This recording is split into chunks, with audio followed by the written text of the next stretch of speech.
The most expensive roads in the UK. Will yours be in there? But we start with the devastating news that in the last couple of years, the ultra high-end property market has crashed hard. Really, really hard. We'll come back to that. In at number 10, Cumberland Terrace. Apartments down here average £7.4 million.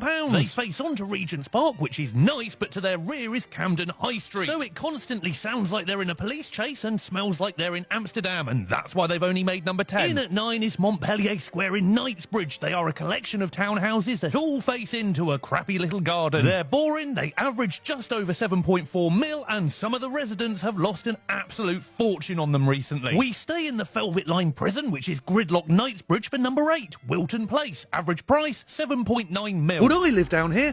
Not a chance. Don't get me wrong, I'd take one of the houses if it was given to me for free, but like all of the Amaze House winners, I'd sell it before I'd even picked up the key. Number 7 is just over the road and is Knightsbridge itself, which is a few apartment blocks averaging a price of 8.2 million. A security guard from this one came and had a go at me for filming from the pavement. I assured him I knew more about filming laws in the UK than he did, but I think the disregard of human rights belonging to some of the people he opens the door for each day has rubbed off on him. Before we take a break from London, number 6, Ebury Square. A load of flats averaging 8.5 million, and I quite like it. They have ping pong tables, a fountain, O'Reilly's, a petrol station, and a poster up offering advice on the cost of living crisis. Now, for the first time ever, there's a road in the top 10 which isn't in London. Get ready, Luton, this is your big moment.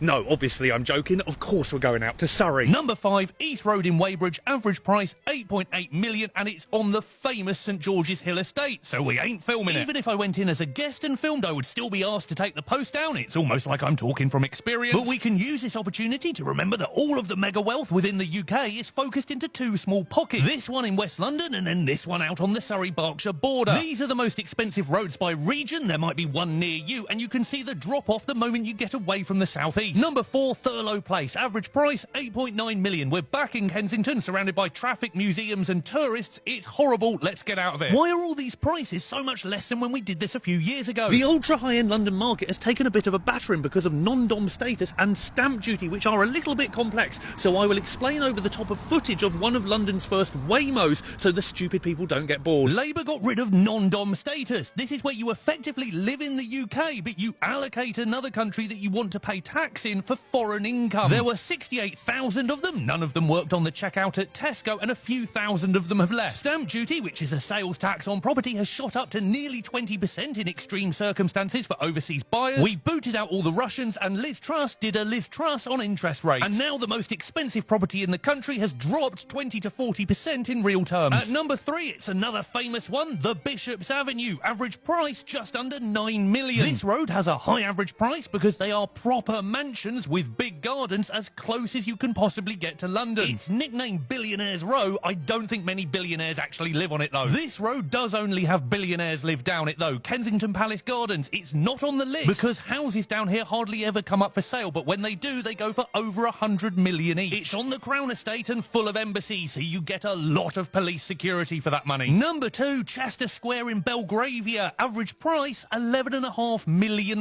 Again, it's a load of big townhouses facing out onto a private garden. It is part of the Grosvenor estate though, so it's ultimately owned by one of the richest men in the country, the lovable Duke of Westminster. The Duke of Westminster's late father was once asked for advice on how to be successful, and his answer was, I find it helps if you have an ancestor who was very good friends with William the Conqueror.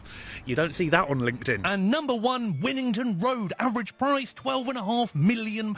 We're only one road over from the Bishop's Avenue. Again, the reason for the high average price is we're only a couple of miles away from the middle of London, and these are all massive houses, seemingly being bought one by one to be destroyed and rebuilt to look identical to one another. If you're building a house that needs a crane like that, then yeah, you're doing all right in life. Whatever is happening in your life, if you ever feel low, then remember there are people who are spending millions of pounds to live in North London. Do let me know where your road featured on the list.